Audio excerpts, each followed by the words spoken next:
नजर डालेंगे शोबस की रंगारंग दुनिया पर। बॉलीवुड में इस वक्त जिस अदाकारा की सबसे ज्यादा डिमांड है वो दीपिका पादुकोण है। दीपिका पादुकोण एक फिल्म में काम करने का मुआवजा 15 करोड़ रुपए लेती हैं। दीपिका पादुकोण के बाद अदाकारा आलिया भट्ट दूसरे नंबर पर बॉलीवुड की मकबूल तरीन अदाकारा हैं। वो भी एक फिल्म में काम करने का मुआवजा 15 करोड़ रुपए लेती हैं। बॉलीवुड की बार्बी डॉल कतरीना कैफ और करीना कपूर 12 करोड़, प्रियंका चोपड़ा और अनुष्का शर्मा 8 करोड़, श्रद्धा कपूर 7 करोड़ रुपए मुआवजा लेती हैं।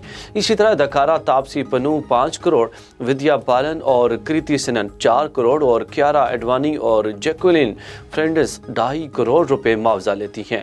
अदाकारा दिशा पटानी और जानवी कपूर और सारा अली खान एक फिल्म में काम करने का मुआवजा 2 करोड़ रुपए लेती हैं, जबकि अनन्या पांडे का मुआवजा 1.5 करोड़ रुपए है।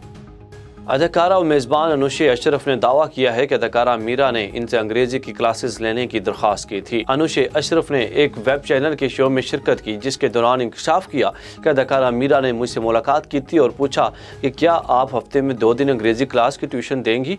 अदाकारा ने कहा, मैं मीरा की बात सुनकर हंसने लगी। मुझे लगा कि वो मजाक कर रही हैं, लेकिन बाद में मालूम पड़ा कि वो मजाक नहीं कर रही थी। अमरीकी अदाकारा ब्रैड पिट ने साबका अहलिया एंजेलिना जोली के खिलाफ मुकदमा दायर करवा दिया है।